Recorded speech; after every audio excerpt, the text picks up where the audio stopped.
On this channel, I've often talked about productivity and how to become more productive in your life.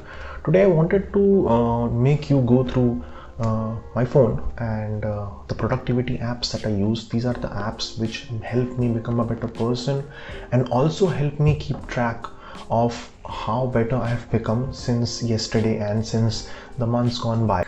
The first app that I want to talk about is digital well-being. I have talked a lot about this app in the past and probably keep talking about it because of how much beneficial it has been to me. It has helped me to keep track of my screen time, how long I use my phone during the day. I think this is an app which will give you a reality check of how much you use your phone. You don't realize it until you open this app and see the screen time, and you will see that you have spent 7-8 hours on your phone and you won't have realized it.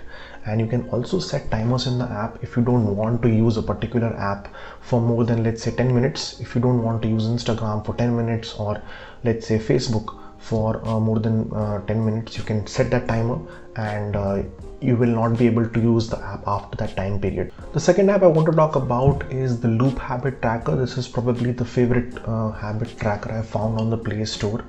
You can keep track of any habits on this app, and you can also measure your progress during the course of your habits. One of the best things I like about this app is that it actually helps you to measure your progress, because we often have habits which we perform daily.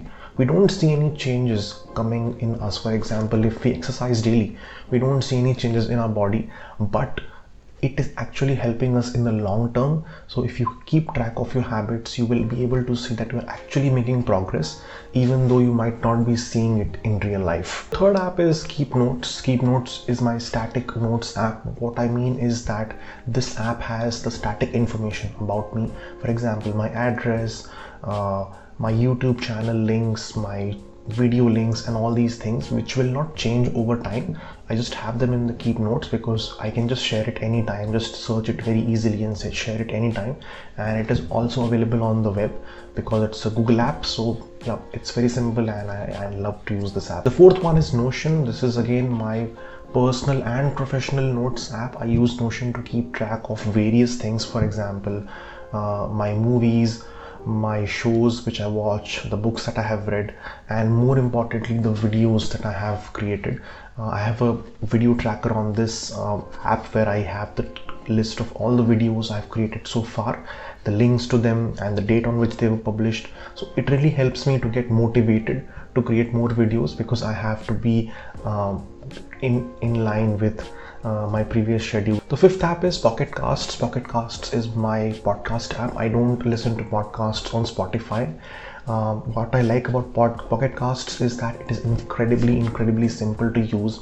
It's very minimal and it has some really cool features, like you can trim silence on the app, you can boost the volume of the app, you can set speed as per your customization to 1.6, 1.7, which is not possible on apps like Spotify.